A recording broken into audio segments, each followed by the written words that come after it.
Hello, hello. Probably more than I wanted to.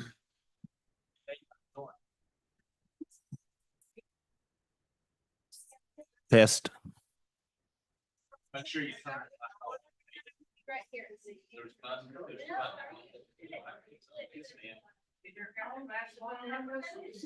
Okay. Here you go. Hi. Turn your mic on underneath. Can he sign up to speak, Jennifer? Yes, Jennifer, if he. Remember, if you want to speak, to please go see Jennifer. Just, Is there a form over there? just Okay. Jennifer. Kathy, Which one? if you haven't already, you'll have to turn your mic over, turn it on, push the button on the bottom. There's a button, push and hold it. Okay, now it's on. Thank you. I had no idea. I know, that's why I told you. Thank you. Yes, Derek Kimberly did that. I'm happy to. All right, here we go. City of Smithfield Special Called Council Meeting and Workshop, July 10th, 2024. Notice is hereby given pursuant to Texas Open Meetings Act, Vernon's Annotated Civil Statute, Article 625217, that the City of Smithfield will conduct a special called council meeting and workshop on July 10th, 2024 at 5 p.m. in the council chambers of City Hall, 317 Main Street, Smithfield. I call the meeting to order. We will have a presentation from Bevco Engineer on wastewater expansion study. Would you please introduce yourself? Sure. My name is Chad Amel with Bevco Engineering, and I have with me Paul Wood with LAN, who is also on the project with us. Welcome. Let it rip. Good? Oh. I'm just making sure you're good. I'll start it off. All right, making sure. Auctioneer style. Okay, so first thing I'm gonna do, everybody has a packet, okay, and by and large, it's somewhat of an outline, somewhat of a summary. So some of it I'm gonna have to read because it's more information than I can retain. Some of it will be kind of an overview of it. All the exhibits are in front of you. There are some other tables and different things that we'll get to as we go through the report. So just bear with me. So first things first, just kind of an overview of the study itself. So the first thing we looked at was an evaluation of the existing systems metrics. And what I mean by that is, for instance, the wastewater treatment plant, trying to figure out what the average daily flow rate of each plant is today and the sewer strength associated with that flow. We also looked at the average daily flow per home, or LUE, living unit equivalent. We'll get into all these more in detail here in a little bit, but we also looked at a wet weather peaking factor, or otherwise known as simply a peaking factor. And then we evaluated the existing infrastructure, so the condition, physical condition of the wastewater treatment plants, and also the collection system, any known issues that might be there. We also looked at the development of future growth assumptions. So how many people per household does Smithville have? The estimated 30-year growth rate for the city, created a development map and assumed development density for the area. Then we looked at identifying infrastructure system needs to deal with that future growth. So evaluated existing lines and collection routes, approximated necessary line sizes, and identified wastewater treatment plant maintenance needs and expansion needs. And then finally, we have our recommendations. So what we believe might be immediate recommendations as far as maintenance goes, and infrastructure improvement triggers, and then of course associated costs with those. So we'll dive right in. So again, started off with an evaluation of the existing systems metrics. So in trying to determine what the wastewater treatment plant's average daily flow rate actually is today, we gathered data from 2018 to 2023, and that's daily flow records from city staff that they record on a daily basis. We tabulated those. Then we pulled LCRA rain gauge data and removed any apparent rain days. So if we look at these two charts, or graphs, if you will, are a representation of all that information. So you have the blue lines are your monthly rain totals. Your red line is what the city staff recorded on a daily basis. And your black line is what we call the adjusted average. So for instance, this line is one of the prime examples. So in May of 21, there was a lot of rain. Okay. So you can see the amount of rain that was getting into the system. So we're trying to pull that out to find out what really is the average of the wastewater coming in, not just storm sewer or stormwater, excuse me. And that's what the black line represents.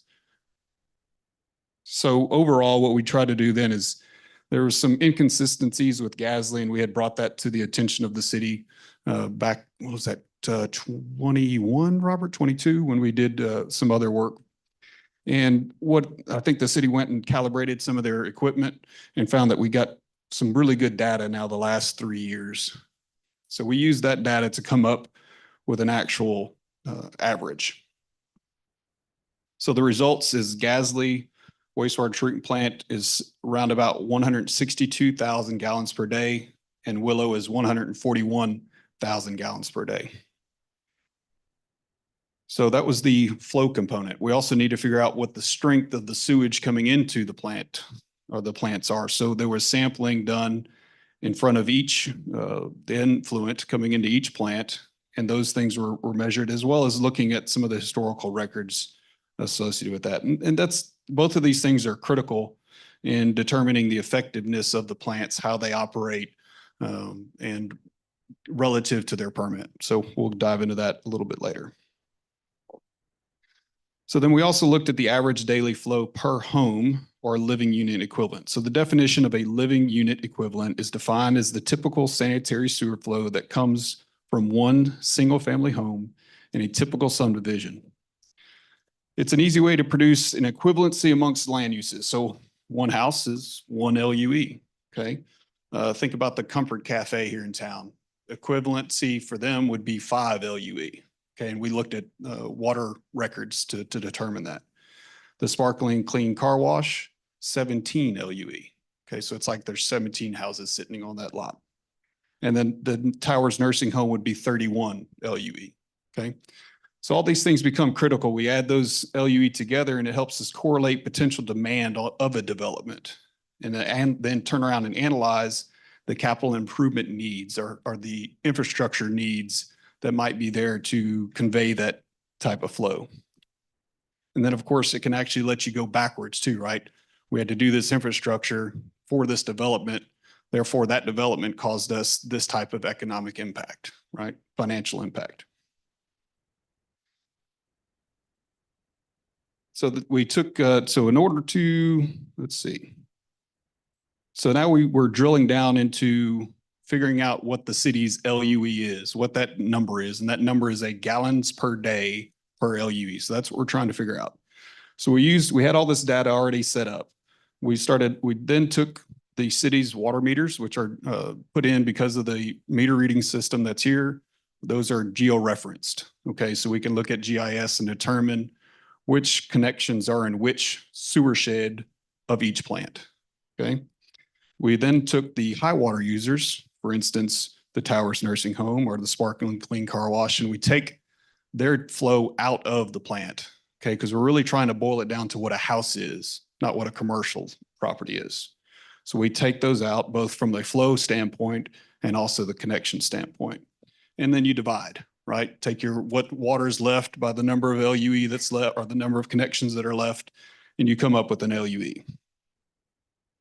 What we found was an average roughly between the two plants of about 135 gallons per day per LUE.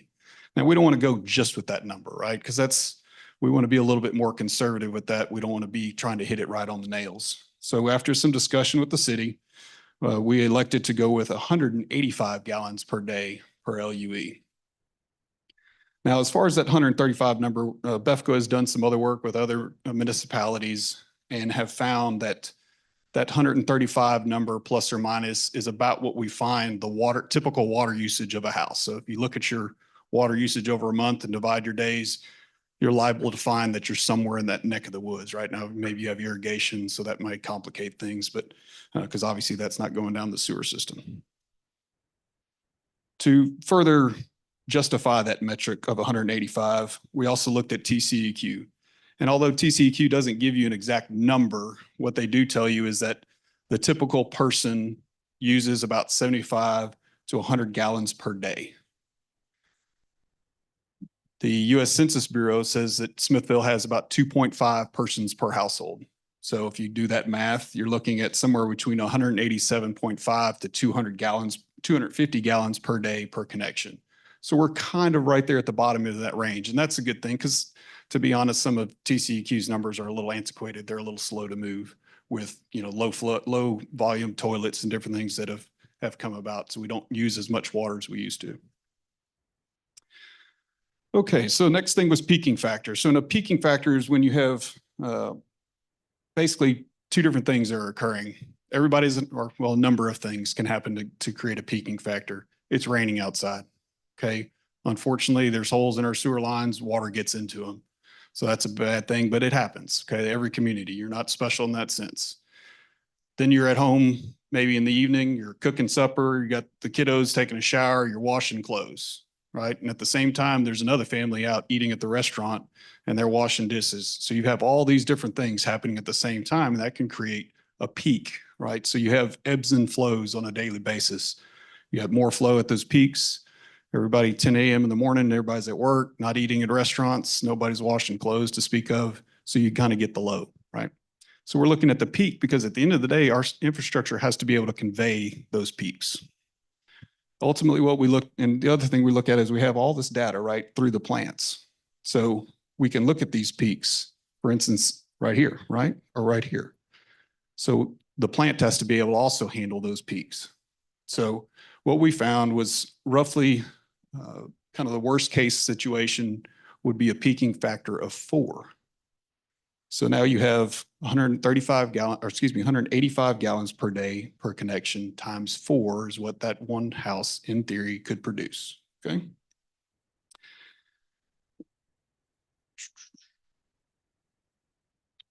All right. So next we looked at the existing infrastructure.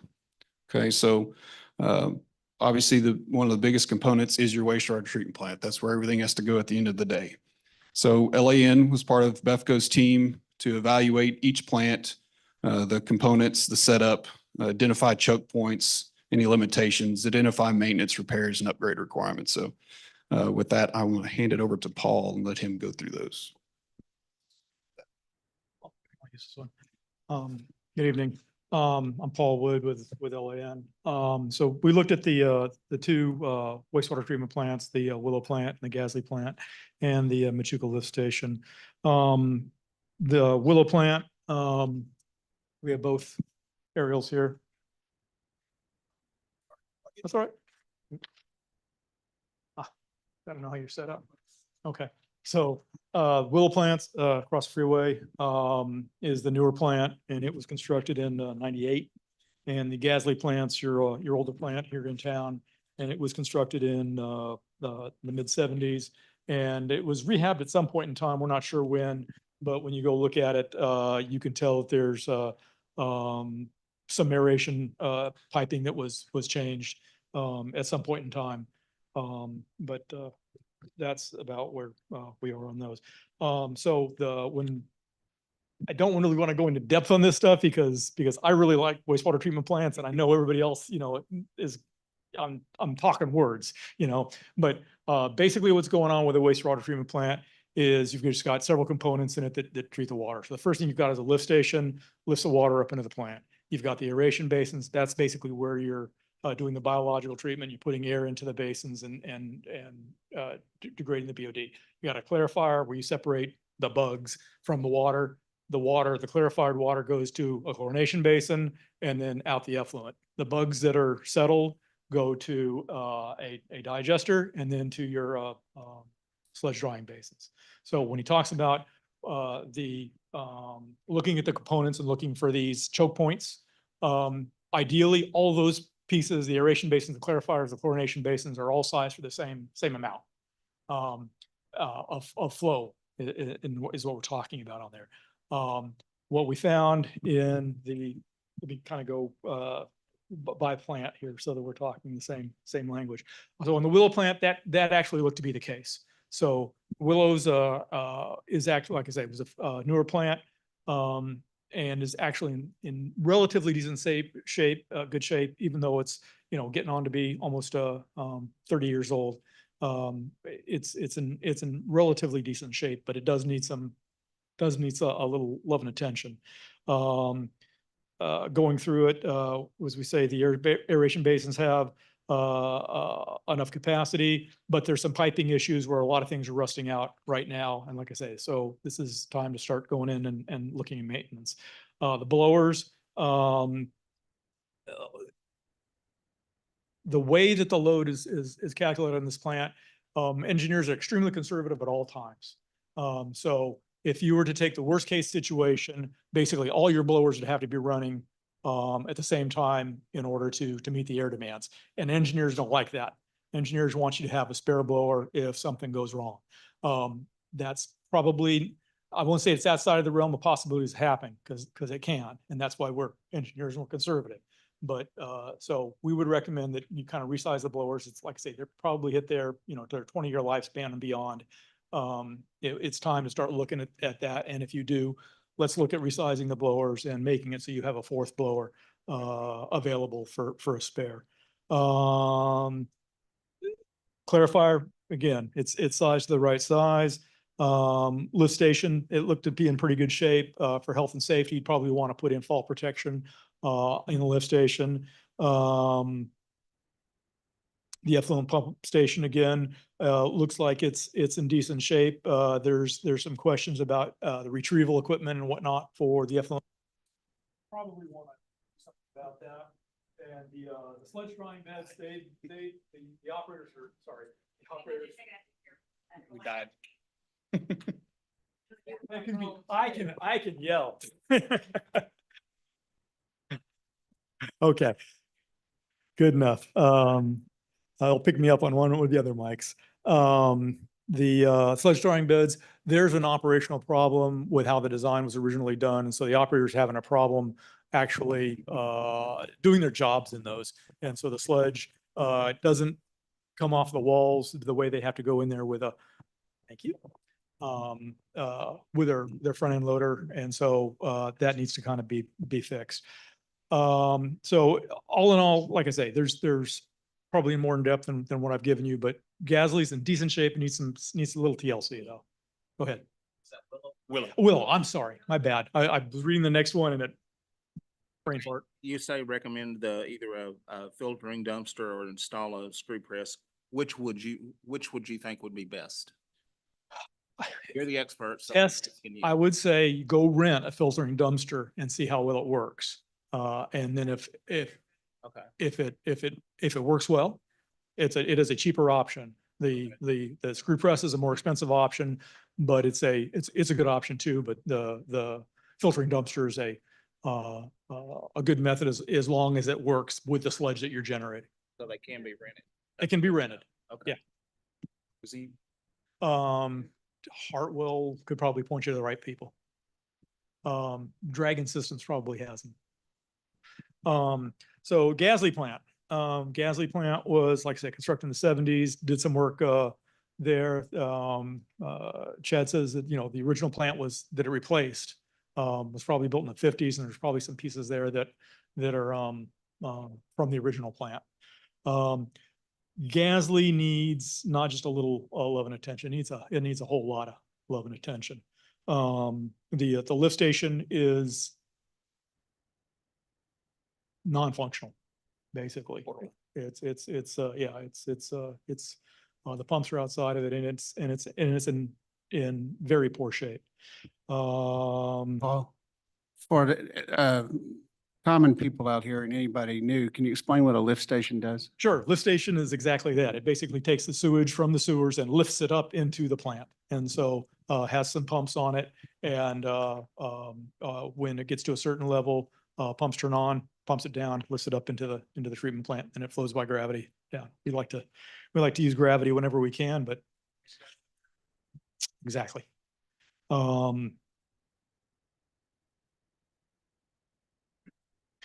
Okay, so the sizing on this plant was a little difficult also. So we talked about flow and the pieces being built so that the flow can handle all the pieces and you're okay. You also have what they call a load, and the load is basically the concentration of your waste times the flow rate. And it basically, it equates to a pounds of BOD or ammonia that you're having to treat.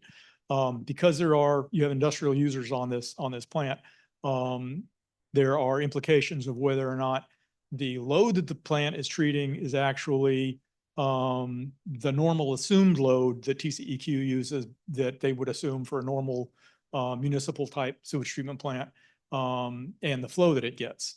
The data that we got was inconsistent with what the operators were telling us, and from what we were seeing and whatnot, we think that the load may be higher. We strongly recommend that you do a more detailed study on the concentration lows and flows going into that plant, because it's hard to tell otherwise what's actually going on. And so we've made some assumptions and whatnot, and there's some implications on that. The other thing about Gasly, that is the point we're trying to make here on number one, where aeration basin is potentially undersized to meet the permitted threshold. So if the loads are actually higher than the normal assumed loads for the strength of waste that the TCEQ assumes, those aeration basins may be too small. If the study proves that the actual concentrations are okay, you're fine.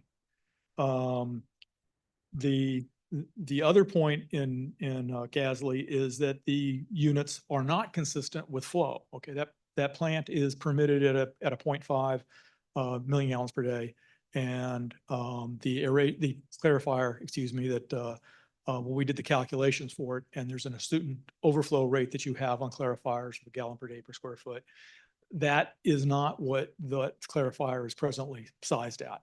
And so it is dramatically less than that. The clarifier. Center of the bullseye. Yeah. So it's, go ahead.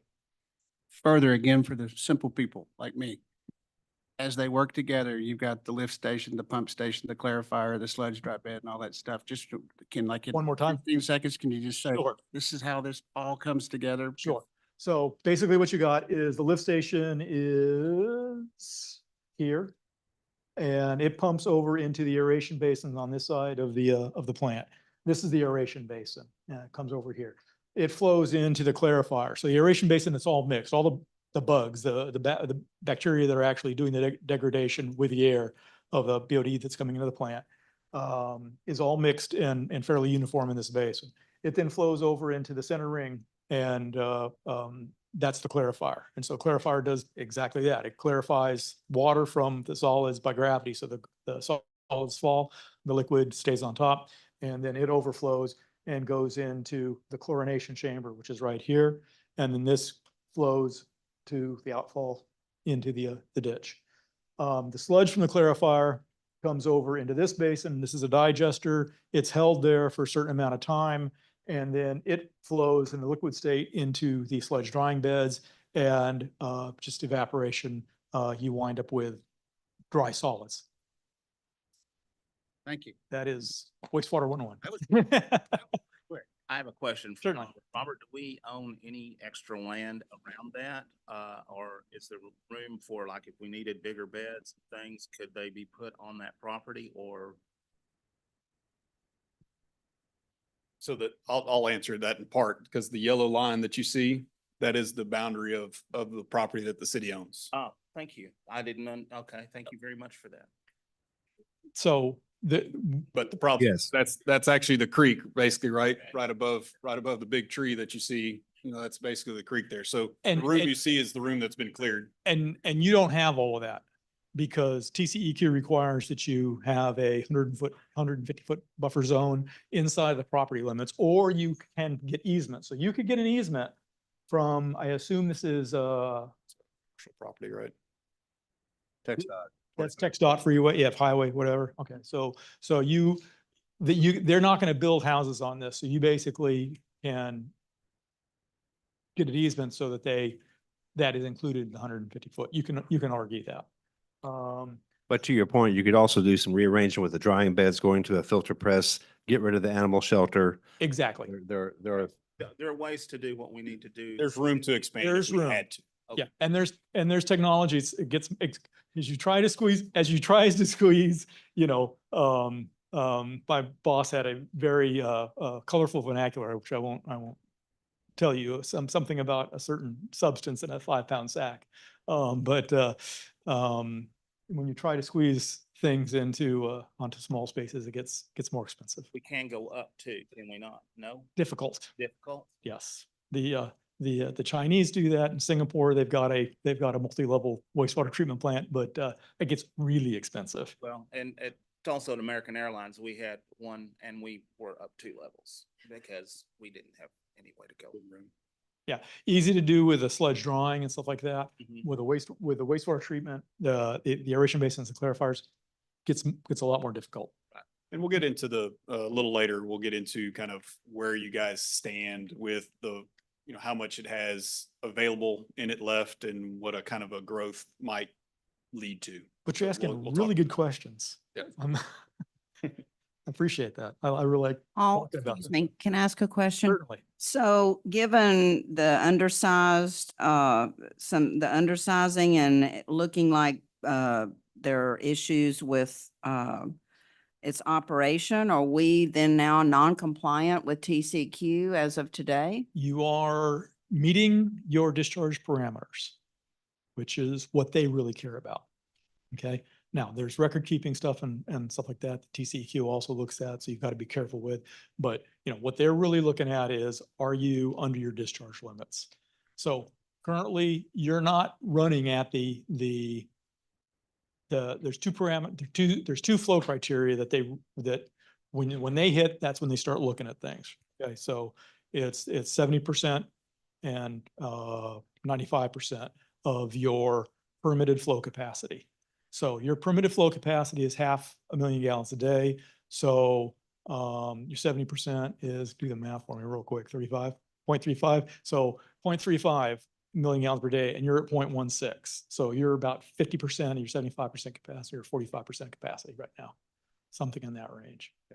35%. If I could- Councilmember Meek, I want to also add that there's some things that have changed. We know that the food locker plant does increase the concentration.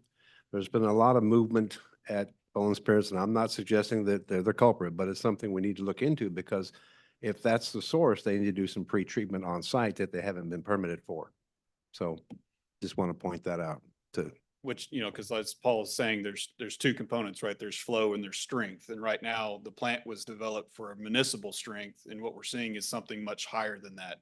And that's why the city has a pretreatment ordinance in place already. It just needs potentially to be enforced to get those flows back down to what would be considered normal, if you will, for a municipal plant, so that your flow, which you're underneath your permit, right? No problems there, but your concentrations may get so high that you may start busting some of the other parts of the permit. So, enforcement may be more crucial than anything at this point. So Robert, as the ordinance requires pre-treatment at certain levels? If you have an industrial activity that meets the requirements, yes. At the time that Bone Spirits initially came here, they didn't have a lot of processing going on, distillation. That may have changed. Again, I am not saying Bone Yeah, Spirits is the I culprit. won't even say the names, just Yeah. place A and place B. Yeah. So yes, we do have a pre-treatment standard. So how do we you could take determine- their numbers, their contribution out if we required them to. Well, we would have to go investigate Okay. what's going on there and what they're putting down the drain. Yeah, how do you determine? The- Sample. Sample. So the best way would, go upstream, downstream around them, right? Whoever they may be, and then you can test those samples to see if that is the concentration or, potentially a culprit. How extensive of a change would have to happen for them to treat before sending it into our sewer? Do you have any idea? I have no idea. It all depends on the concentration of what they're doing upstream and downstream. We'd have to identify that. And then for all the little things that they test for, you've got to come under the parameters. So it's something to look into going forward.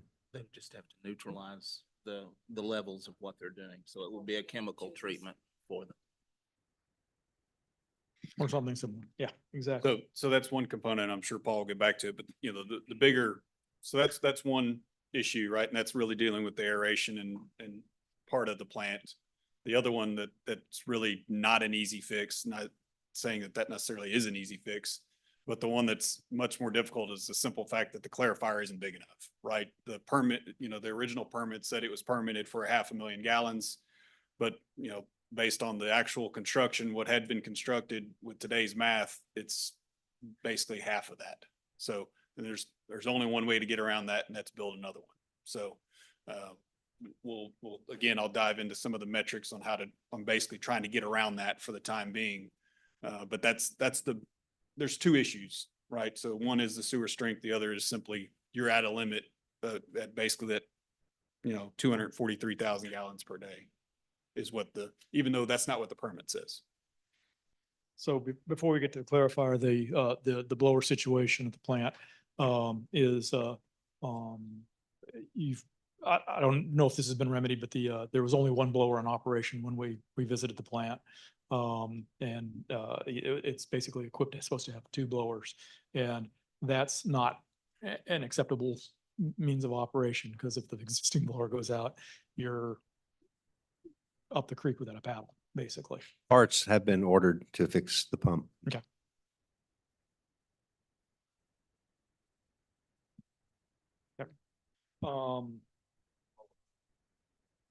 And the other situation on the blowers is the piping. There's significant leaks on the aeration piping. And so what you're actually putting out with the blowers, whether that's actually getting to the plant or not, is another question. So like I said, this plant needs quite a bit of TLC. Clarifiers, basically, we've just hit the clarifiers from Chad. The lift station, again, it needs to be totally rehabilitated. Chlorine contacts. The chlorine contact basin. Well, when you say choke point, that's like saying this is the weakest leak Correct. in the chain, and it's causes a maximization of the entire system. Correct. Okay, so the collection system, you want me to? I'll take care of it. Go ahead. All right, so then we also looked at other parts of the system, right? Obviously, these are the two treatment plants. We've heard about those. So this is a map that shows basically the entire city's sanitary sewer system. Obviously, it's going to be hard for everyone to read, but I'll give you the kind of synopsis of what's going on here. Basically, these black bubbles tell us based on records that BEFCO has or the city has given to BEFCO, the age of some of the infrastructure. So like all this area out here was built in 1998 or 1995. Some of this out here was built more recently, 2018, for instance, for HERDA, that sort of thing. And then we also have call outs for each lift station in town. And if we do know the date in which those lift stations were either built or rehabilitated, we have those listed. Two lift stations in particular of note would be the Machuca lift station. It needs effectively to be rehabilitated or redone itself. I think the last time it was touched was in 2006, and that was kind of just a pump change, I believe, at that time. So it needs a little bit more love, simply put. During my process of research and doing everything I did, I actually had put boots on the grounds here at the Faulkner lift station. All I know about it is it was built prior to 1995. I don't know, Jack, if you have any idea, but I couldn't find anything. Yeah. So before 82, we know at least. So in having put my head literally down the wet well, I can say that it's in TCEQ violation. Now, if TCEQ were to find it, it's a different matter, but basically the way it's operating is not up to current standards. It may have been at the time. I don't know because I don't know when it was built. Okay, so the other thing that we did with this map is we actually shared this, obviously the city shared a lot of this information with us. We turned around and over the years, BEFCO has built this map out. We turned around and gave it back to the city and had the staffers tell us, hey, where are other areas in town that need some love, right? So, there's, and it's hard again to see, but there are areas that have been boxed in that show areas that are, they've had to make frequent repairs. So these would be gravity lines, likely clay that are collapsing just because of their age, more or less. So most of the sewer system in central Smithville is probably clay and aged. So, a CIP program to slowly replace those would be recommended. Okay. So now that we have basically the idea of what's going on with the system, right? We know what our baselines are, what's going on with the treatment plants, where they are. We have understanding of kind of the existing system. We know what the flow rates are. We've made an assumption now of what the LUE number is. Now we start looking into the future, right? So now we want to try to build out growth-wise, how fast is Smithville going to grow? Which is obviously a guessing game, but we try to make it an educated one, right? Also, we'll look at what areas we'll be developing, or at least have been assumed to develop.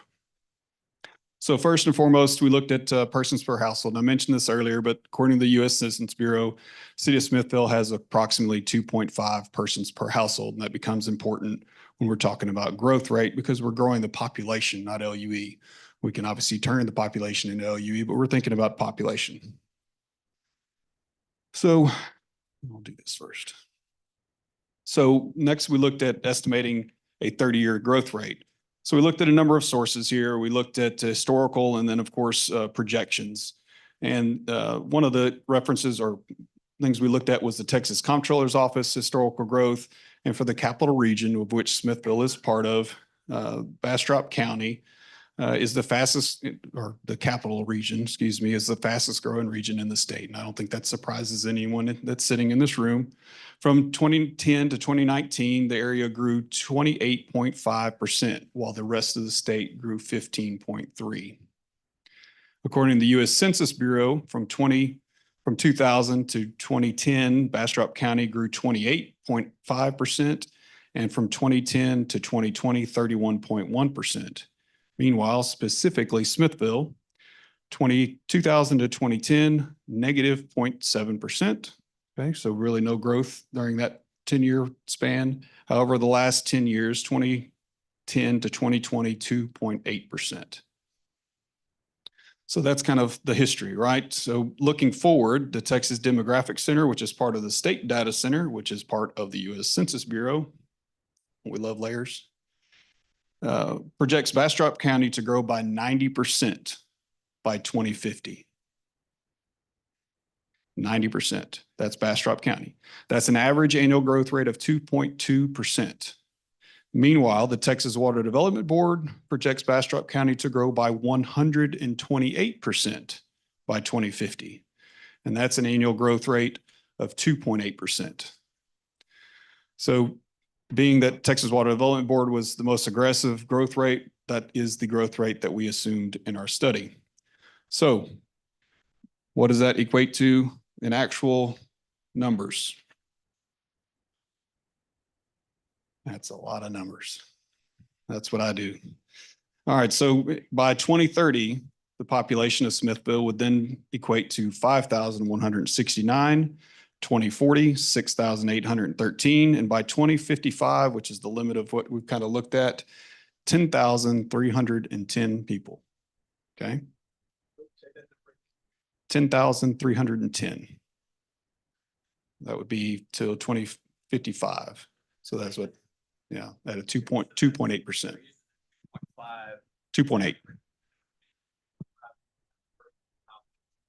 equates to 4,124. Right. So in essence, what this overall spreadsheet does, okay, there's a number of projections, okay? This projects both population and the growth of the sewer flow, okay? What are you using as base? 4,600 for current? For 2023, I have 4,261. For 2024, 4,380. I think it starts at 2023 though, according to the U.S. Census Bureau. And you do have if you have your glasses on or. Yeah, Like- Statement of fact, that number has been revised downward by the Census Bureau to 4,067. That's what I want to clarify because people look at the population city limit sign and see 4,600. So, And I pulled that from the US Census Bureau at the time that I pulled it out anyway. so Robert, we're using 4,060. Well, you're going with a more conservative increased number right now, but it's actually 4,067. I did send that out to all the council and all the people that needed it about 4 months ago because they sent me an adjusted number. I've asked TxDOT, please change the sign. Hasn't happened yet. Yeah, white paint. Okay, so I'm not going to dive fully into all these numbers. That would be wild, but basically I'm going to try to give you a synopsis of basically I've set up 4 different scenarios here.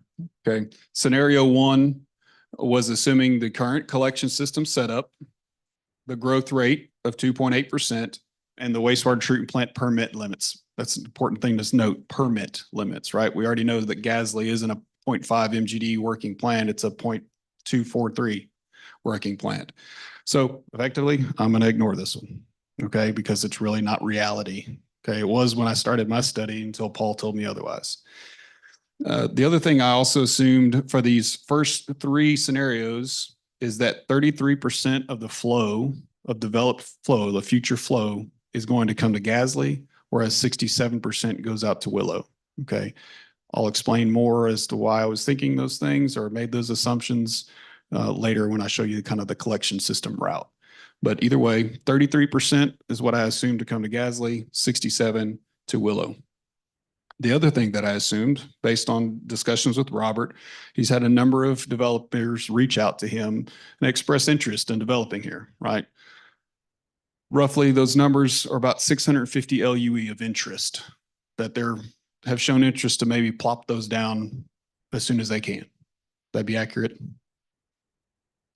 So what I did is because, the 2.8% growth rate sounds great, right? It's a nice round number that I can use and spread out. But if you think about that more logically, what's 2.8% growth look like for Smithville in 1 year? Well, I can tell you, it's 119 folks from It doesn't work on a 2023 to small place. 2024. So, but it's until you get a bigger number, right? You think about Austin, or you think about Houston. If they were to plop down a 1,000 lot subdivision, right, in one of those cities, that would be a blip on their radar, right? But you throw down a 300 lot subdivision in Smithville at 2.5 persons per household, I just blew that number away, right? So what I wanted to do is try to be a little bit more realistic about what might be coming. All you have to do is look at your neighbor to the north, right, in Bastrop and what's happened there, right? They're really expanding quickly. And I could elaborate on that more in a mic later. But so anyway, what I did is I took those 650 LUE and I spread them out over 5 years. Okay, it's going to take some time to develop those lots even if they wanted to. So I put those in and it kind of accelerated the path is really what I'm trying to do, trying to give you worst case scenario ultimately. From there, for those that have the handout or can possibly read, it's pretty blurry up there. It's this box right here that's really the most important. Don't get lost in the very long one. It's this small box. And what this box does is it tells you about the 75 and 90% rules that Paul alluded to earlier. And that is when you have to start designing a plant and when you have to start constructing a plant. Okay. So each one of these scenarios kind of gives a different perspective of when you might have to expend that money, right? That's what we're getting down to. So under the guise of leaving the development or the infrastructure as it stands today, you'd be looking at trying to expand Gasly or start designing to expand Gasly in 2030. It's not that far away, is it? You'd be looking at trying to build it in 2039. So there's a bit of gap in there when you think about the growth rate. Whereas Willow, you're looking at 2028. You'd start designing a plant in 2030, building it, right? That's not that many years away. So we want to look at another situation. Years ago, when Willow was built, Machuca Lift Station, which takes in essence about 1/3 of Smithville, if you will, kind of cut out the middle of Smithville, and that's what the Machuca Lift Station takes care of. It used to pump to Gasly. Okay, Willow is having some operational issues because of the amount of flow it didn't have, and you have to have a certain amount of flow to actually get those plants to function properly. So the decision was made to take Machuca lift station and actually switch it and take it over to Willow instead. Okay, so that gave Willow more flow. It operated easier. It was much easier on the operators. At the same time, naturally, it took flow off of Gasly, right?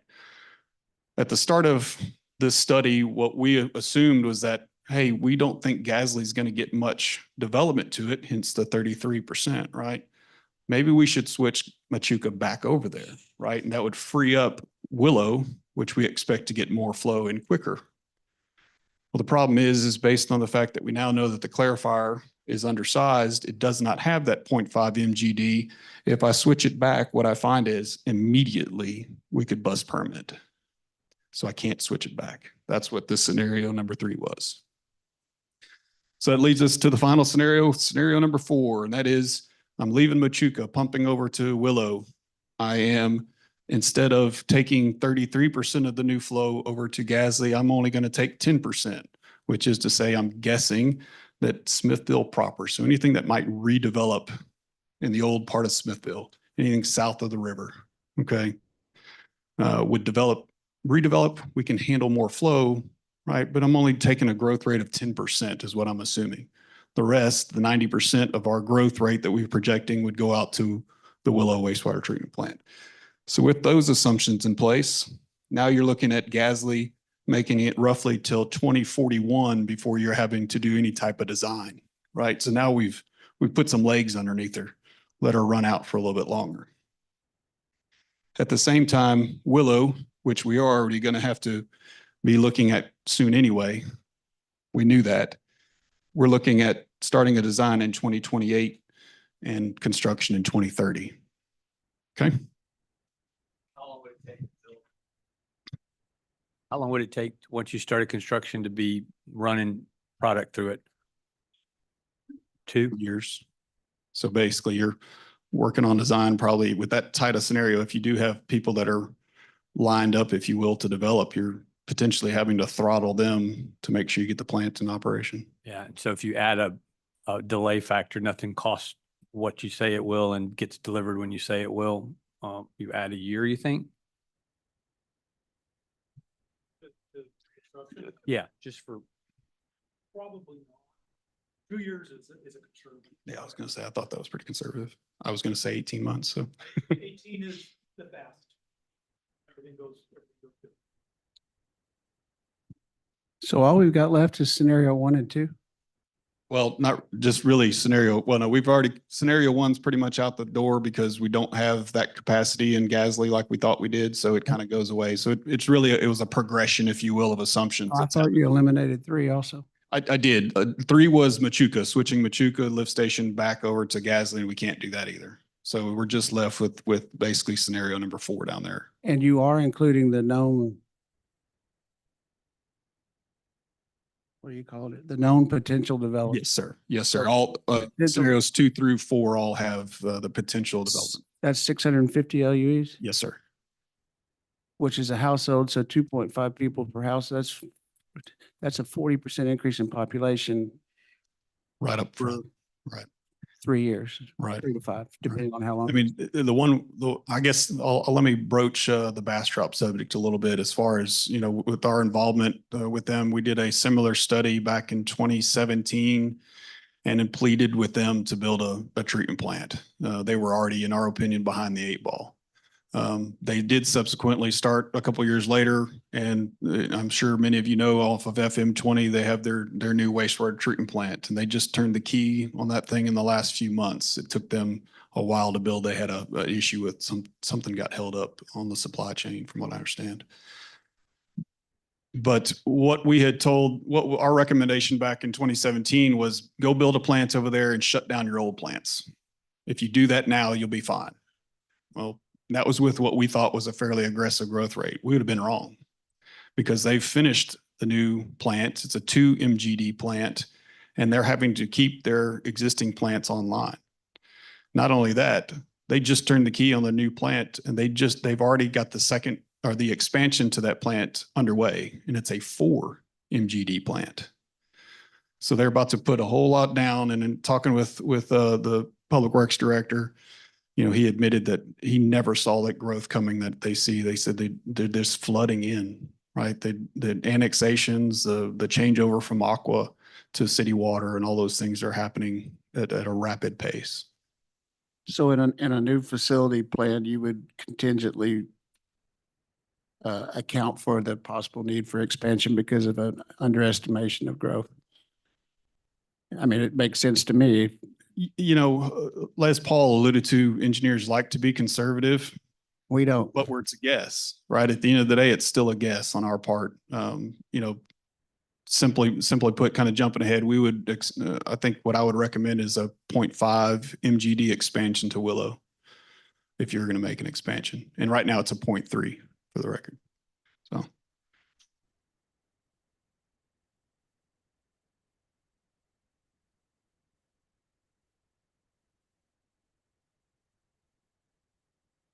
Okay. So that was kind of the growth rate, right? And what it does to our plants. The next thing we looked at is kind of trying to develop a future development map and an assumed development density. So future land development is difficult. Okay, it's if not impossible to predict. But what we can do is try to look at the past and project the future. So, you know, projecting out and trying to figure out development density is extremely important because I've got to get this, not only do we have to worry about the plants and being able to treat it, but I got to get it there, right? And how do I get it there? How do I not tell you guys to put in a 12-inch line and 3 years later it needed to be a 24-inch line, right? That would be terrible of use of y'all's money.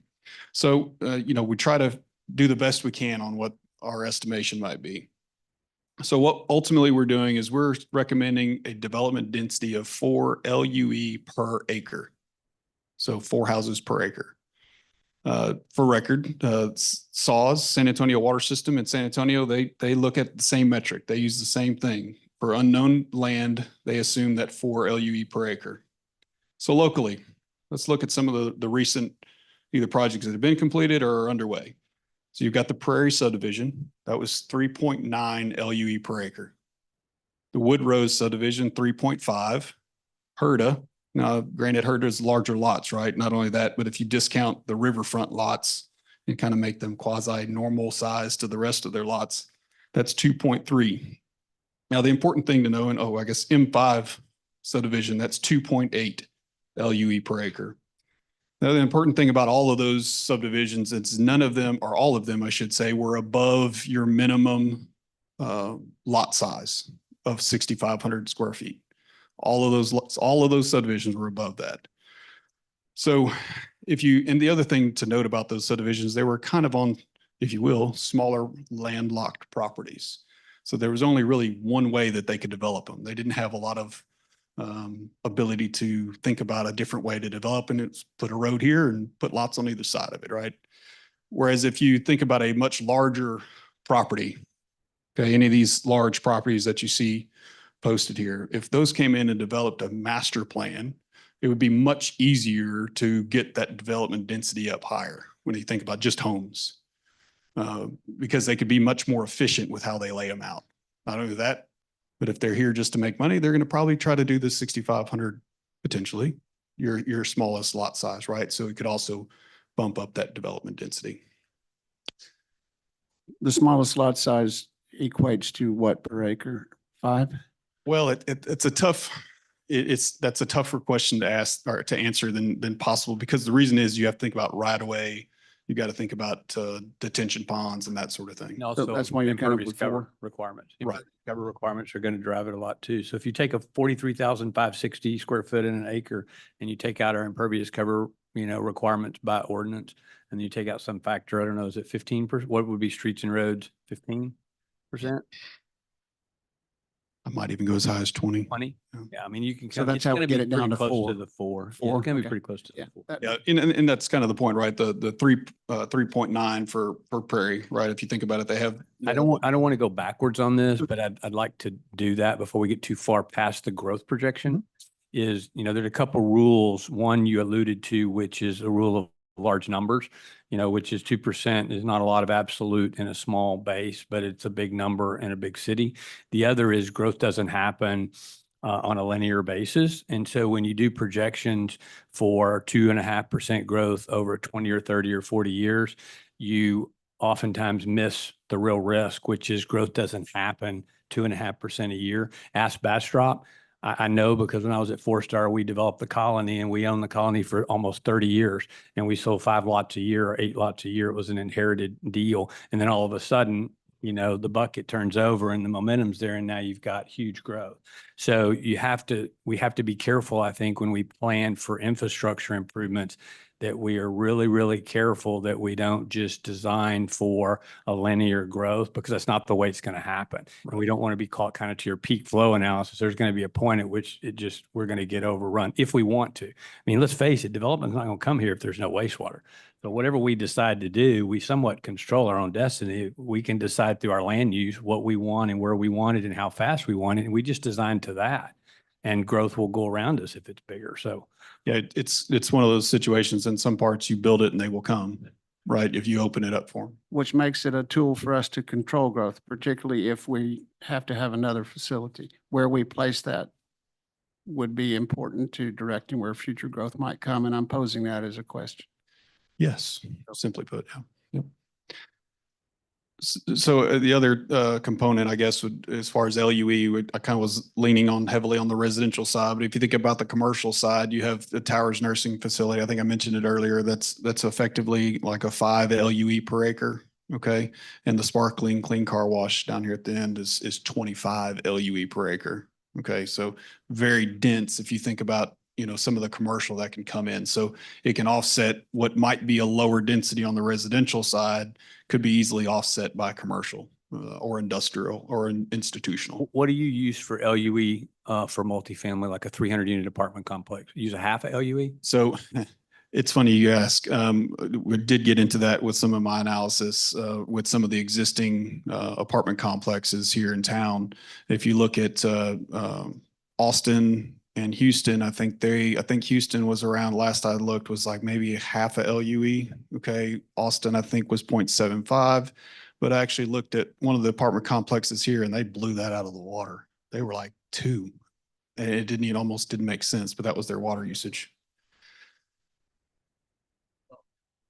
Is it Willow, the Willow? Well, anywhere you're going to have a large percentage of larger 2-bedroom and 3-bedroom units. Yeah. Right. So, at the end of the day, again, the idea here is the subdivision side isn't going to be 4.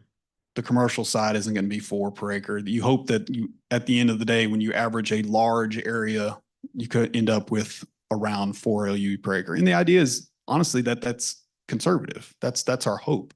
We don't want to be below it, because then everything else that I'm about to show you is undersized. Okay. So we want to be a little bit conservative in that thought process. Okay. So that brings us to the actual map. So in very beginning of the project and talking with Robert, this was the areas that we decided to focus on. So to orient you guys a little bit, obviously this is Smithville proper. Here's the Colorado River, 71 and Loop 230. Okay. All the way up to FM 153. Here we're south of the river here. Okay. 71 again, Loop 230. Okay. And this is bordering, I don't know what that water body is called down here. Is it, well, you got Willow Creek is here. Not sure what that one is. Ships Lake. Thank you. So these were the areas that we're elected to focus on. I'll tell you why we didn't decide to focus kind of south of town first. I know they're not shown here, but you're basically kind of bordered more or less on the south by the school, right? School has a lot of floodplain nearby. Okay. And there's really no sewer infrastructure that leads past the school. So you lack infrastructure. Okay. You have a big floodplain issue. It would be an exorbitant cost to get that into town. So in essence, the idea is this is more ripe for development. Mainly, again, you have 71 running through here. So these are the areas that we're elected to focus on. If somebody's going to develop out there, the likelihood maybe there's a mud district or something like that might make more sense to come up out there. But that was the decision that was made. So again, I won't dive completely into all this, but more or less give you an overview of what's going on. The pink that you see are currently what we deem either underdeveloped properties, meaning they haven't met what could be their highest usage, or they're not developed at all. And all your yellow have been developed in some sense. Each one of these squares has been numbered and correlate to a table that I did not print in a large format, but you'll have it in your handouts. So each property, I know sometimes I group properties together, have been numbered, okay, given sometimes their ID number as far as the appraisal district goes, and a name of a development if they have one, or the main name of the individual that owns it potentially. And an assumption was made for each and every property, whether that be 4 lots, 4 LUE per acre, or if it was developed, how many LUE that it may consist of today. If there was a single home potentially on the property today, but it, in our opinion, could see higher usage later, we also looked at what that property could potentially do in the future. So all those things have been tabulated in that very robust spreadsheet.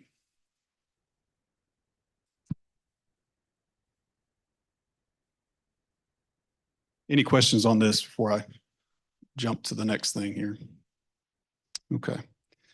So, and I'll leave these up for a while anyway. Let's see. Actually, I'll move one more.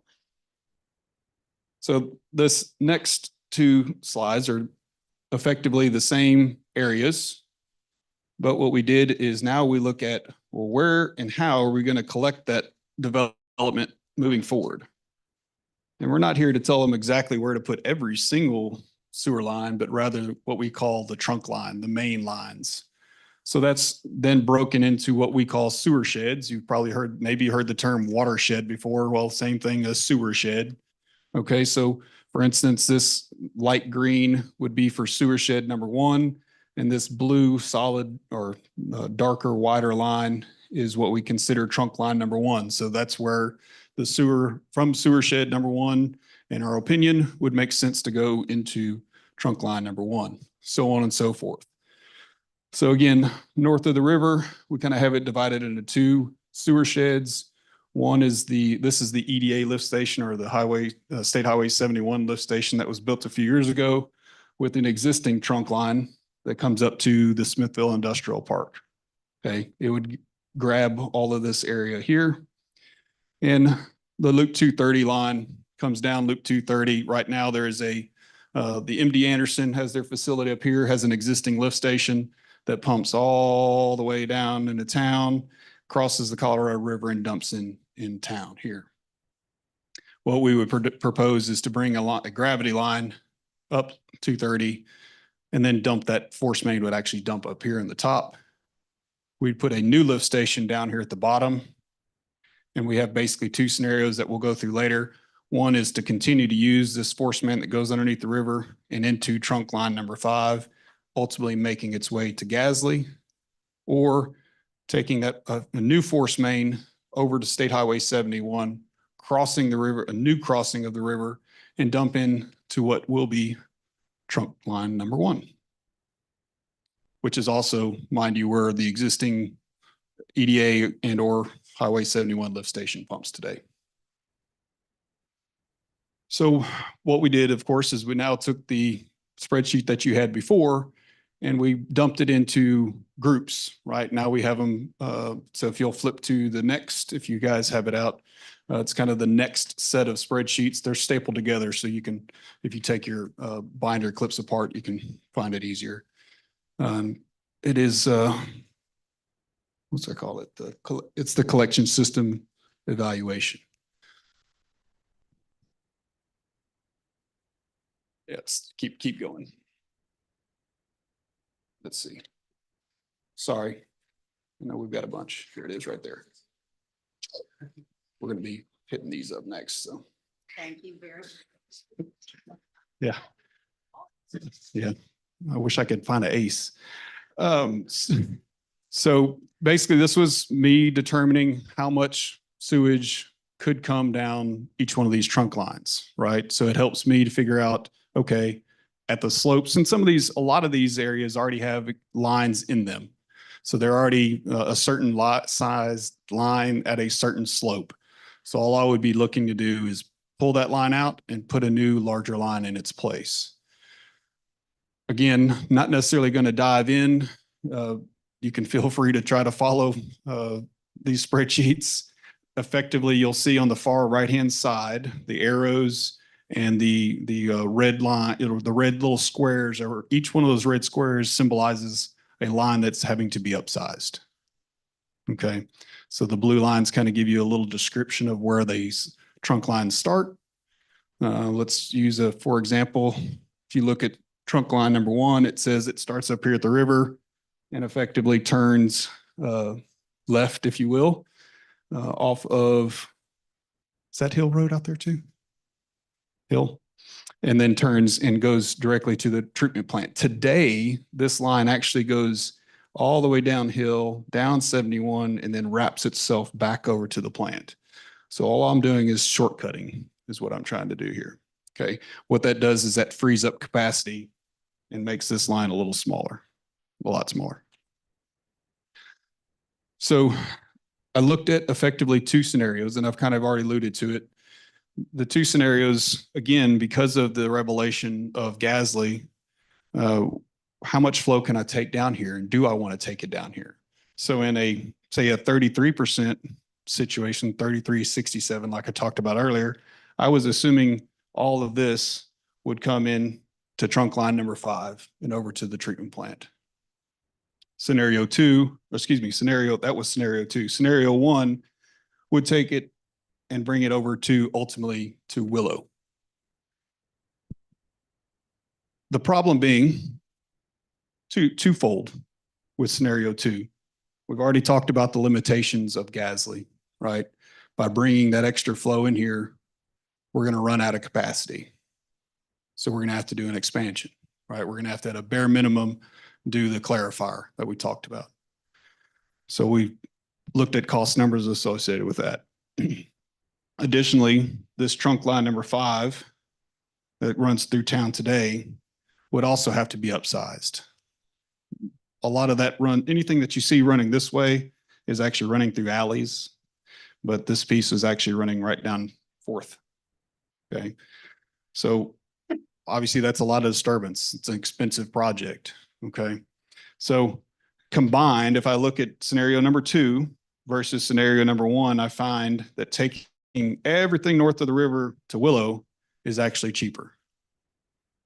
Currently, my numbers, which I'm still refining with some contractors because of the larger pipe sizes that we don't often deal with. And trust me, the contracting world has changed a lot of things over the last few years.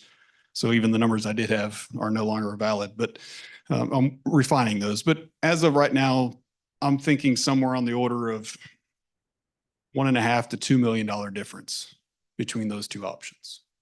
Not only financially, but it'll also allow you a longer run time in Gasly. So eventually there is a strong likelihood that Gasly is going to need some work. But if I go all the way back to the build out and you look at the growth, it's not going to be soon. Effectively, it would give you an opportunity to monitor what's really happening in the city, and you'd have a pretty good idea of when you might have to do that expansion. So.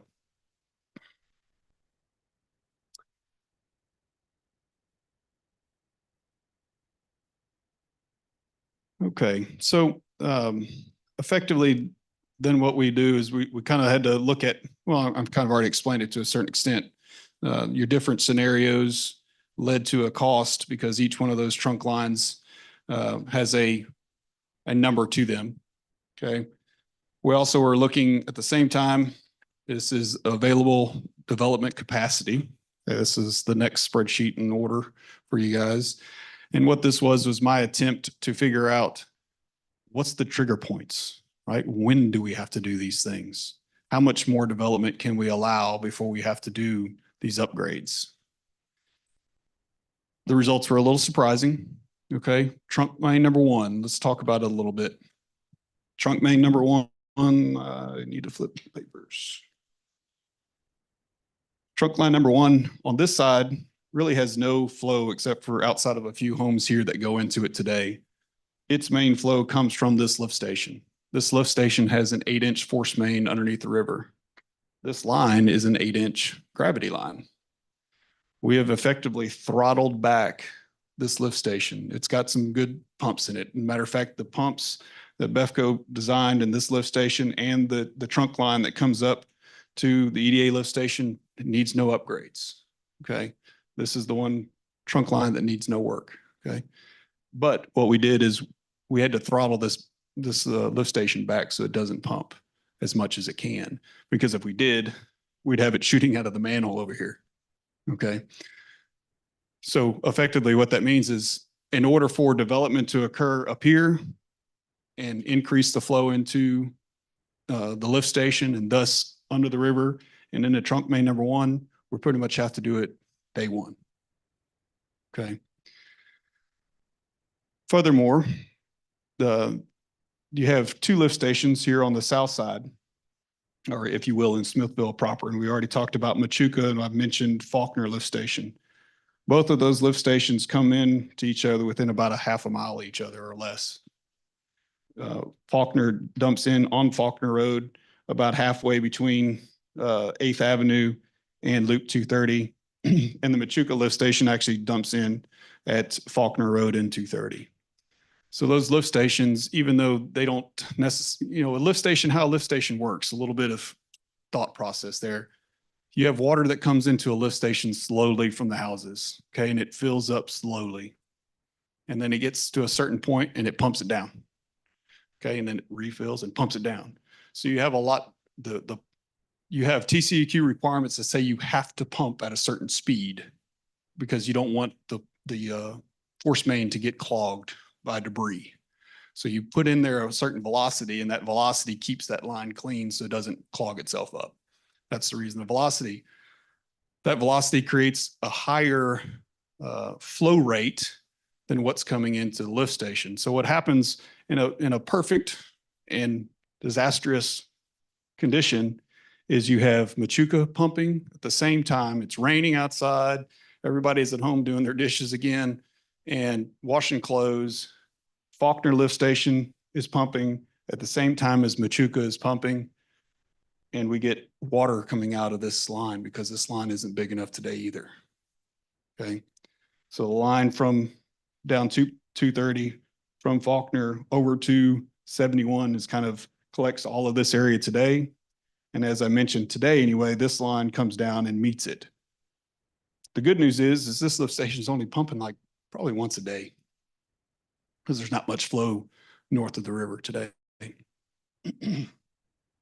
So while this may be 1A, as far as importance, this is 1B. My understanding is there have been instances to date where this line has had some difficulties carrying its flow. And usually my understanding is during heavy rain events. As for trunk name number 3 is kind of just the culmination of these two coming together. So it's just its own little entity. It's kind of when 1 and 2 happen, 3 is going to happen at the same time.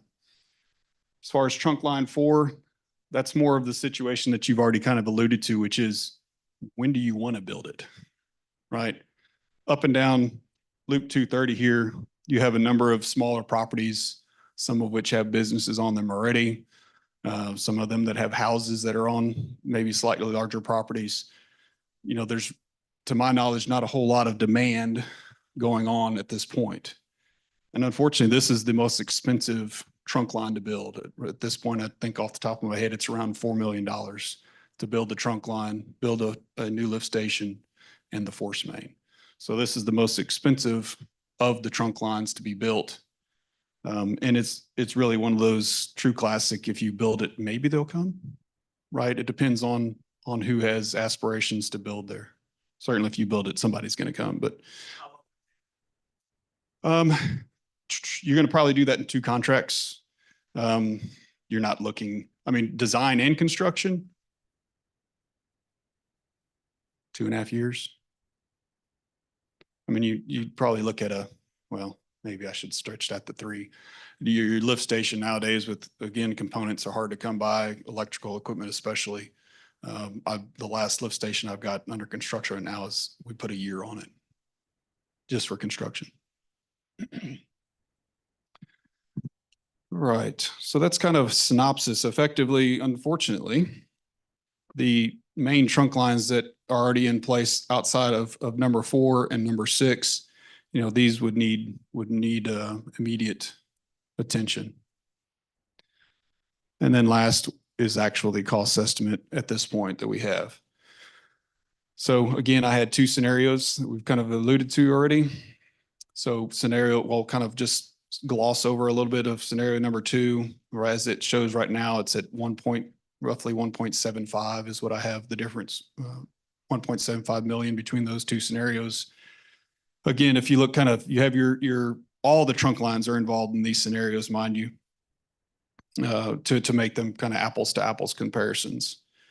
These should also be noted, this is in today's dollars. Okay, that's vital important for me to say. Before 2017, well, actually before, I guess, 2019 versus today, any numbers that BEFCO looks at as far as previous contracts that we're trying to create estimates off of, we're doing anywhere from 50 to 100% markup on what we saw then. That's the difference in what contracting prices are. So very important for me to say today's prices. And don't ask me to project, because who would have told you that they would have gone up that much in that short period of time? So you'll see that scenario number 1 has all the trunk lines except for 5, right? Because if we're going to take trunk line number 4 over to Willow, we do not need to mess with trunk line number 5. It's actually in good shape. It doesn't need any improvement. But we would have to build the force main. Okay. Then Willow would get its expansion. Again, I assumed a 500,000 gallon expansion. That's $14 million by itself. Okay. Today's dollars. Paul actually got a pretty good chuckle out of me the other day. We were talking numbers back and obviously Paul's got some more experience than I do. I remember back in my Houston days when we were doing mud district work as a young graduate engineer, we were told to assume $3 per gallon on a wastewater treatment plant. Now, I was not naive enough to ask Paul if that was still the number. I knew better than that, but I did think it was, what did I say? $10 to $15 a gallon. I think is what I said. It's got to probably a little bit higher than that, right? And he said, oh, yeah, it's a little higher than that. Yeah. It's more like 21 to 24 or $25 per gallon. So mind you, that was Scenarios get us through what population number? What year? This will take you through the 30-year window that we studied. So through expansion, we can handle a 30-year window According these assumptions. right. But if something else goes Yeah. And load, to your point, as far as if other things were developed, and it's hard to, let me go back one map here. Oops.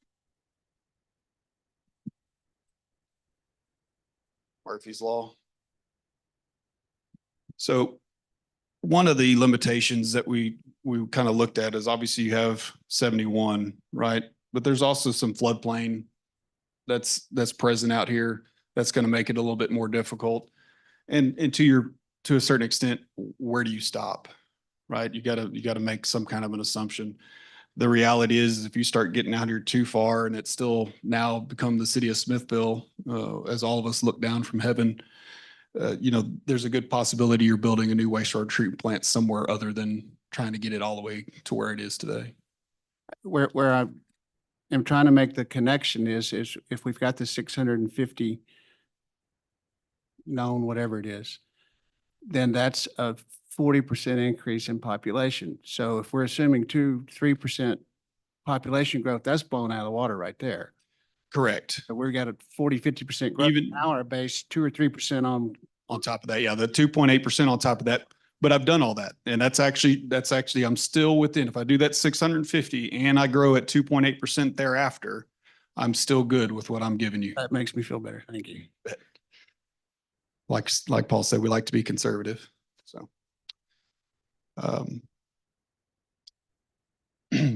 So I guess, in wrapping up, kind of looking at the estimates, again, the scenario 2 had to still involve the Willow expansion, but it also involved the Gasly expansion and the trunk line number 5. So that's really your biggest changes.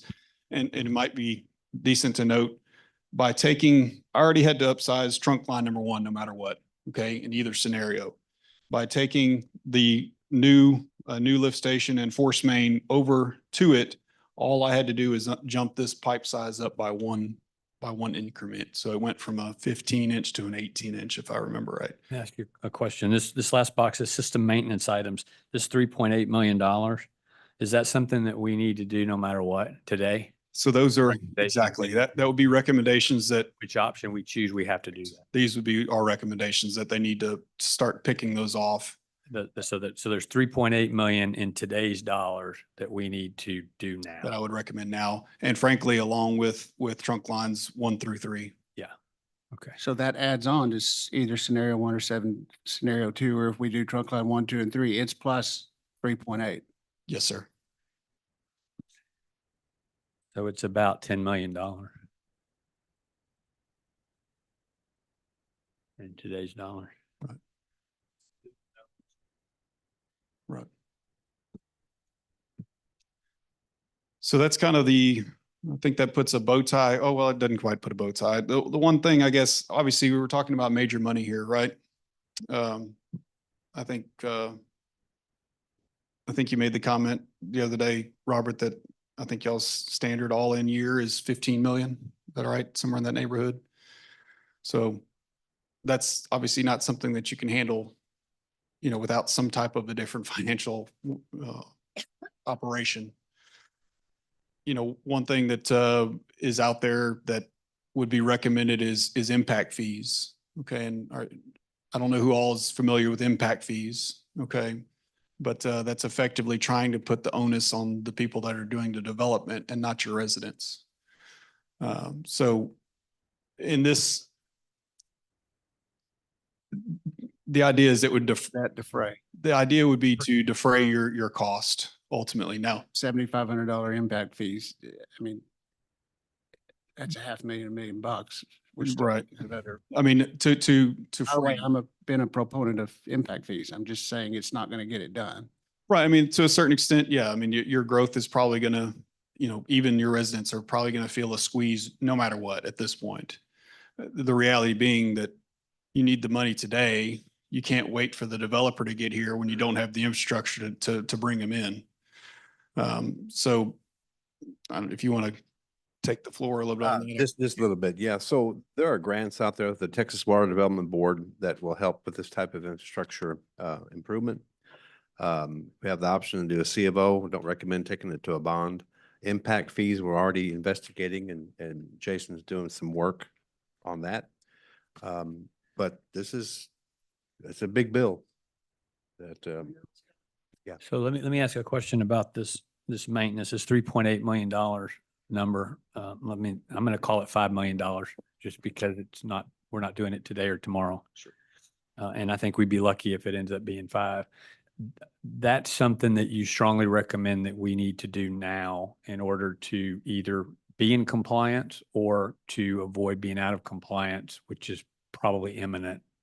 So there's a variation of things, and this is, if you will, oversimplified, simply put. So in the larger report that we'll be publishing, we'll rank things that we deem as being a number one importance. So to your point, it needs to be done today, versus maybe let's call it I think Paul alluded to the lift station out at Willow needing some fall protection into it. Do you need that today? I'm sure the guys wouldn't mind having it, but what do you want to deem as being 100% necessary today? And at some point, the almighty dollar is gonna have to come into play. So what do we think? I mean, between you and you, I mean, what do we think? If we agreed that we needed to do the 3.8, with a little bit of massaging, but a significant chunk. When would we expect to have to incur that cost if we wanted to? What does immediate mean to us right now? Does that mean we would be in this next budget year or the following budget year? Well, based upon his projections and all the factors that he's talked about, it's not doom and gloom right now, 3 to 5 years, 2 to 3. Well, certain things probably need to be, I mean, you're flirting with the disaster, right? I mean, if the blowers go out at Gasly, right? Now you're going to get TCEQ breathing down your neck, right? Not in this year's budget. It would have to be, we could start looking and investigating for FY 25, 26, the type of funding, and then in parallel, look for the grants, look for other partnerships to try to, look at impact fees. But there was not my intention to recommend doing this year in the FY 24, 25 budget cycle. Well, one of the things that I think I know personally, do not want to be a part of is having this information and have a consultant use words like "I strongly recommend" or "this is failing today," and that be on the record and us not do something. The worst thing we can have is TECQ come out here and get in our sandbox. I mean, they would be a little easier on a small town like Smithfield than they might be on Houston, Dallas, or Austin, Not really. but it's still not fun. Not really, no. Yeah. I have a question. Well, I hate to say this. If we did the lift station and the blower piping overhead crane right there at Gasly, which was about, it's under 2 million. I hate to say this word. If we have a tax note, could it go for that? That's funny. I hate to say it, but There's other methods to use, C of Os and or it could, yes. it was just a question. Yeah, Because while you have it marked in the tax note, you could always be looking for the grants and other things to fund it, to move it forward. Because right now, unless you have some other kind of funding available to you, I don't see us moving forward. As you say, Tom. I want to ask a question of the engineers.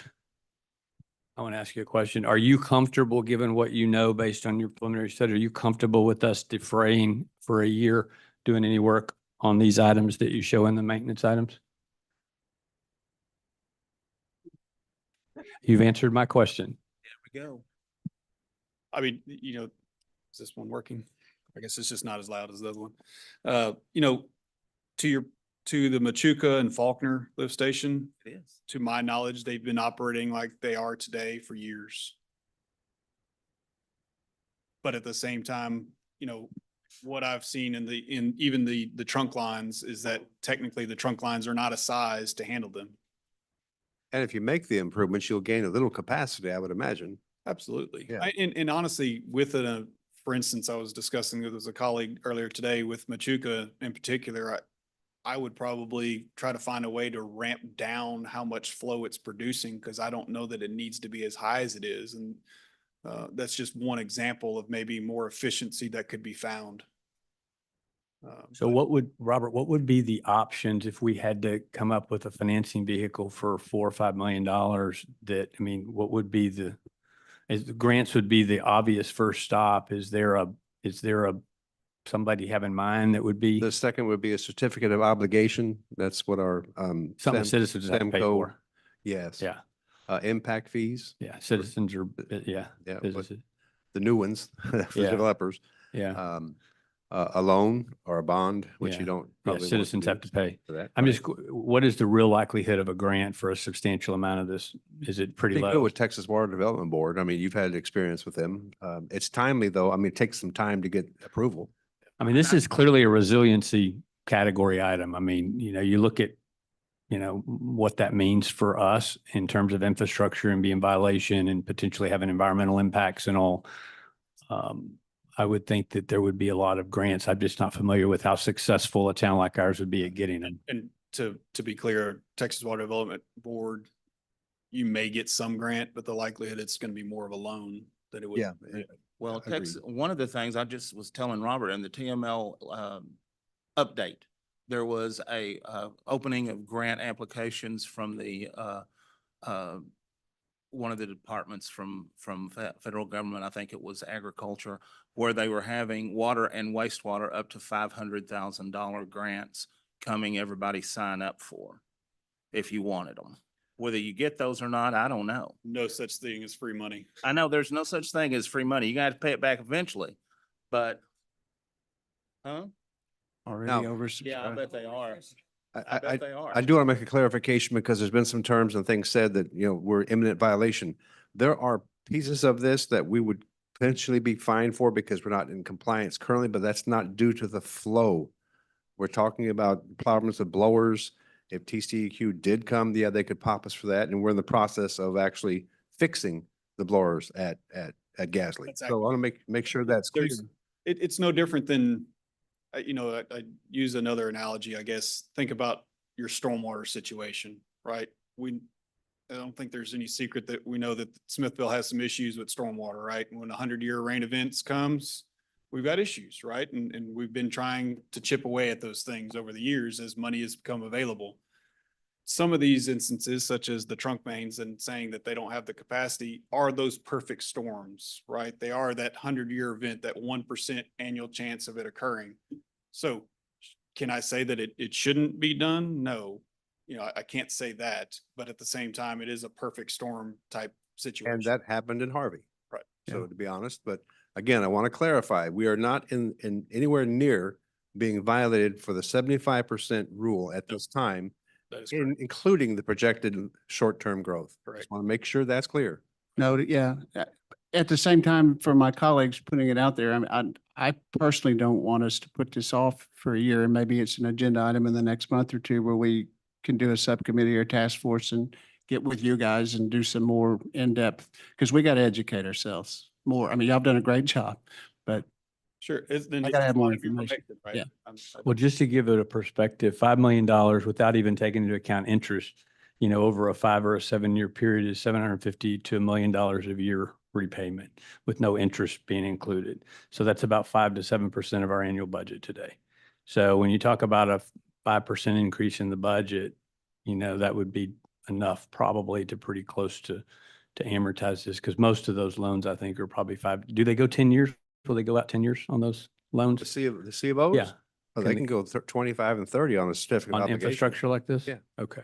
That And that's what we did with the water tower rehab. It was a $3 million C of O, and Well, that even makes, I don't know what everybody else thinks. I would love to see it as soon as possible, a $5 million number with just a loan whatever, come up with some kind of standard repayment, a 20-year, 25-year, 6% interest, whatever, 5%, pick some interest rate and show us what it would be in debt service per year. to that point, I already have Samco working on Yeah. something if indeed you had chosen to Yeah, send me because down I that think path. when we talk about budget by priority, if it's $500,000 a year, and it sounds like it may even be less than that, if we can go 20 or 30 years on the repayment, then, we can find $200,000 or $300,000 or $400,000 of savings in our existing budget to where we still have a net zero impact to citizens. Yeah, Well, we with the need- C of O typically, I'm sorry, go ahead. well, Monday night, we talked about another 5 to 700,000 we're going to need in 2 or 3 years for the alley work. Maybe we can lump that in, but we've got some major projects that we have not funded. With typical C of Os, you have to identify a repayment source. And with the last one we did with the water tower refurbishment, the repayment was $5.75 a month on everyone's utility bill. So you see that on your bills now, and that's going to be happening for the next 20 years to pay back the 3-point, amortized monies that we borrowed. So you can identify something like that, but there's going to be citizen impact if you take a C of O. Well, not if you reduce expenses somewhere else in the budget. Oh, agreed, agreed. And, yeah. and it can be net zero. We just have to prioritize it. I would think that most people would, well, maybe not, but I would certainly prioritize something that was near term out of compliance. All of this stuff is going to be needed to be done regardless of what we do. In option 1 or 2, it's something we have to do, period, right? Yeah. Eventually, yeah. It's going to take a great deal we need to make a really big effort to educate the public on the need. So whatever measures that we have to take don't come as too much of a shock. And we haven't gone through this year's budget yet. We don't know exactly what we're going to come up with. I think in our conversations in comparison to other municipalities, we're ahead of the curve as to what you're. Y'all are planning further ahead than many. I'll say that. But that doesn't mean we can take off our foot off the Sure. brake. Yeah. Jeff. You have to, Mike, I'm sorry. I was just gonna say too, Tom, you're talking about the Texas Water Development Board and TDA and all them, and Jill can attest to this too. I mean, bottom line, even if we started the process right now, we're 2 years out. Absolutely. I mean, before you get any funding and you can start construction. So to answer your question, we can look into that. Yeah. But Well, and that's the point, is whether it's construction, design, or soliciting funds, this is not something that happens in 90 to 120 days. This is a multi-budget cycle process. And if we don't start that in earnest right now, even though we may not expect to pay for it in this budget cycle, I think we need to start it most definitely right away. And if there's design dollars or engineering dollars that we need to spend, then those dollars should be in this budget if they're not in there already. I mean, you need to have the funds that you need to spend with design consultants, Sam, whoever it is that you think you need to contract with. Once you make the decision of the funding source, for example, certificate of obligation, you pull the trigger, Samco could have it in next year's budget. Yeah. So and then you can start allocating design RFPs, RFQs to get people to come in to do what Chad is recommending. I'll touch one more thing as far as impact fees go. Just with some recent experience that I've had with a client that's done a development in Bastrop. So Bastrop has impact fees that have been set. And long story short, in essence, to build a single family home in Bastrop is going to cost you $15,000 per house in impact fees. Yeah, but have you done stuff in New Braunfels? It I gets a lot higher than. It's ridiculous. I It's- mean, yeah. they're all taking this philosophy that developers are going to pay 100% or as close to 100% of the cost as they can. And, when you look around and you say, well, why are homes unaffordable? It's not any one thing. It's a death by 1,000 cuts. And that's a pretty deep cut, 15 to 20,000 for an impact fee for one house. And, my understanding is Bastrop is looking at going back to the drawing board on theirs, which would imply they're not as high as they want it to be, or need it to be, rather. So. I have a question, Robert. You said the parts for the blower parts have been ordered. How much does that cost and where's Well, that money coming? It's actually a warranty item, Edward, isn't it? It's a new, it's a new. Yeah. Supply chain. So, yeah, this is covered. We put it in a year ago, a year and a half. And it crapped out. And so we're trying to get that replacement. So it's already covered. And do so- you think that we should immediately start looking at these industrial users and see what impact they have? That's part of a plan. We'll probably schedule or get Bevco or someone to come take some samples upstream, downstream, see what's happening. So as an action, Industrial users do we have besides Bone Spirits and the Smithville Lockers?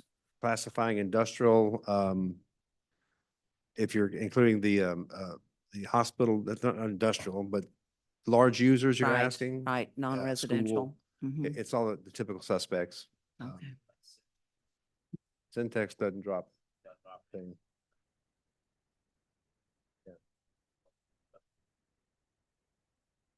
we can reserve an agenda item for next meeting a general item to bring this back up. Sure. And you'll have the final, you'll still be working on the final report and Right, yeah. Right. So from here, hearing anything that we have heard, we'll probably get back in touch with Robert, have a little brief conversation with him. And then, yeah, our plan is to, within the next month, have a final, or, a final draft, if you will, probably put that in front of city staff, let them review it, see if there's anything that they think we need to elaborate on, and then we'll sign and seal. so council and mayor, if you would, vote on that to go research certificate of obligations for $5 million. Send me on You that want a path. motion? I'll make a motion, Mayor, that we direct the city manager to go do the necessary research to explore a CO or other similar financing source for a $5 million expenditure to bring the Gasly up to speed. I'll second. Motion's been made and seconded. All in favor? Jennifer, are you good? Can I ask one more question? When you do the final report, could you be as elaborative and as specific as you are comfortable being about the current situation and what the risks are for us? So we have enough professional input that allows us to make a decision as a governing body? Sure. Thank you. Before you close, Chad, Paul, outstanding work. This is a phenomenal amount of work. Oh, I'm sorry. Oh, probably Robert. Well, a camera, I prefer to go, yeah. So people know. Sorry about that. Robert Patillo at 606 Short Street. I have just one question because I have no idea whether whether your projections, what your source of your projections are taking into account increasing sea level rise. With increasing sea level rise, won't that also increase population growth out of necessity? Those are my two questions. So I guess relative to those questions, I would say, BEFCO looked as far as growth rates are concerned at other sources, if you will, that are more in tune to projecting those things than we are. And I certainly can't speak to whether or not they incorporate that thought process in those. I would like to think in some ways our growth rate is conservative, but at the same time, I thought Bastrop's growth rates were overly conservative when I looked at those back in 2017, and I'm fairly confident they went past those thresholds. As far as any other impacts, groundwater wise, obviously we are higher than sea level as far as that goes, and any groundwater impacts, we are. One of the things that I'm still working on the cost estimate is my understanding is one of the couple lines that led over to Willow when they were first constructed did run into groundwater issues when those were constructed. Trying to get a better idea of what that cost may be when we were to go in and try to replace those lines. So as far as, but that's not necessarily germane to a sea level thought process.